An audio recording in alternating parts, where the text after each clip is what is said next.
Hi guys, this is Sam and welcome to Logic. In my last vocabulary video, which you can find over here, we looked at everything there is to know about the words hot and heat as a tribute to the summer, and now it's only fair that we should look at its polar opposite, cold. So now, let's get started. If someone is cold towards you, it means they are emotionally detached or unfriendly. And in games, if I say cold, it means that you are getting far from finding something or from guessing the right answer.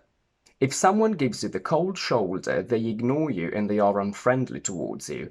Tom was murdered in cold blood means that he was murdered brutally and deliberately. In the cold day of light, he realized he'd behaved appallingly means that when he thought clearly and rationally about what he'd done, he realized he'd behaved very badly. This usually happens in the morning when we have no external feelings affecting us.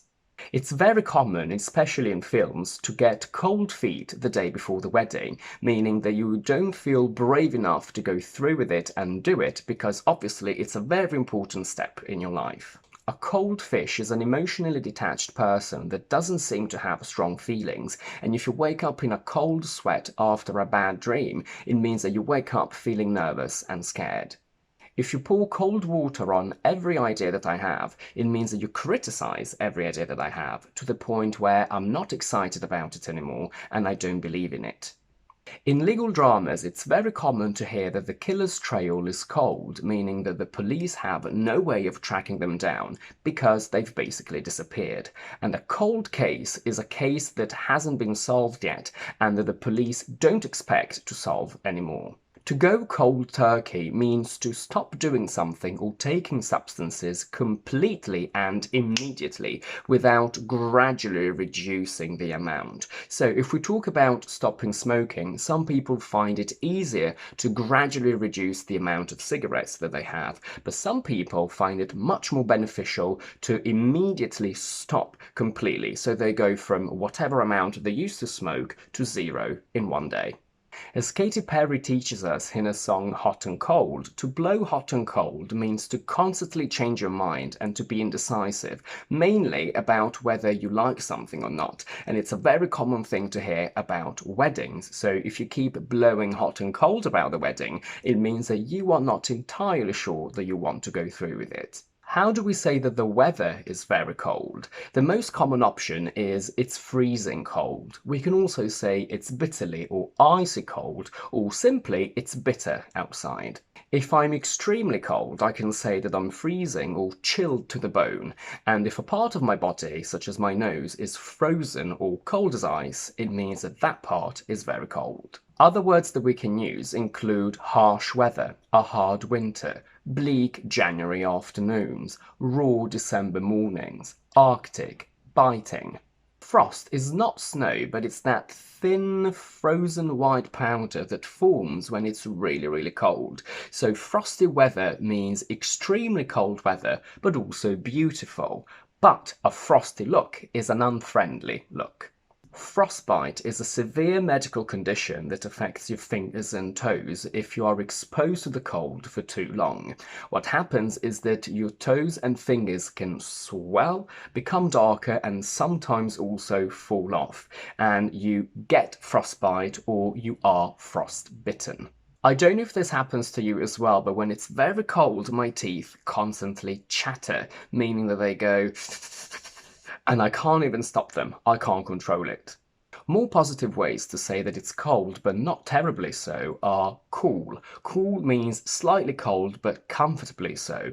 Personally, I can't really stand the heat, so I'm very happy when we get cool nights during the summer to compensate for the very hot days that we have. If it's chilly, or informally in British, nippy, it means that it's slightly cold and a little bit uncomfortably so. So you would put something on, for example, a jacket. Brisk means fairly cold and clear with a little bit of wind, and crisp means cool and dry in a pleasant way though. For example, a wonderful crisp October morning. But careful, because crispy is related to food and it means that this food is pleasantly firm and dry and you can easily break it. For example, crispy bacon. On a completely different note, a cold sore is a series of small blisters that form on your face, usually around your lips. Cold as a noun obviously means low temperatures, and if your manager talked to all the team members but excluded you, you can say they left you out in the cold. A cold is obviously a mild illness for which you usually need tissues. You have a cold, you catch a cold, get a cold, you come down with a cold. To come down with an illness means to get this illness, but it's only used with mild ones. You come down with a cold, with a headache. You wouldn't say that you come down with cancer.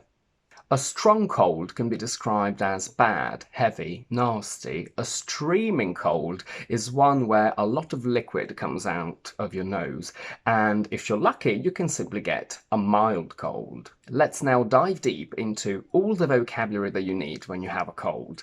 A blocked, clog or stuffy nose is when your nose feels full and you can't breathe properly. A runny nose is when a lot of liquid is discharged from your nose, and when that happens you sniffle, meaning that you keep breathing air in, trying to stop the liquid from coming down. You go To have the sniffles means to keep sniffling, and as an adjective you can say sniffly or snibbly in a more informal way.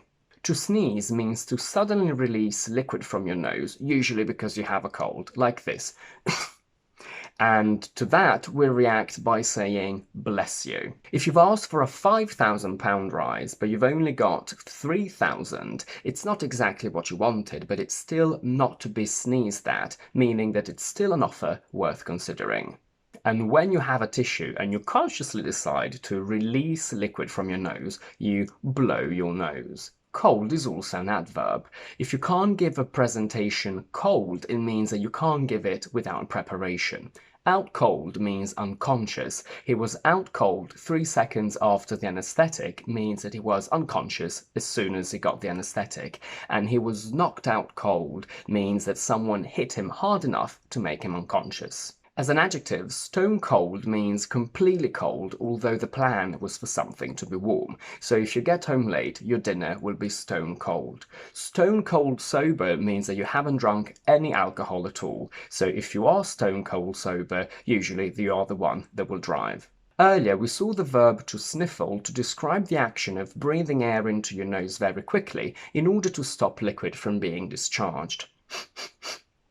For this action, you can sometimes also use the verb to sniff, although to sniff has other main meanings. To sniff basically means to do the same action as to sniffle, but the purpose is different. When you sniff, you want to smell something, so if you have some juice in the fridge, you sniff it before drinking it to see if it's gone off. To sniff also means to inhale drugs, usually gases and fumes produced by other substances. You can sniff glue or paint. But if you prefer solid drugs, such as cocaine, you snort it. To snort also means to release air through your nose very noisily in order to show disappointment or amusement. It's also the sound that a horse makes. It's basically...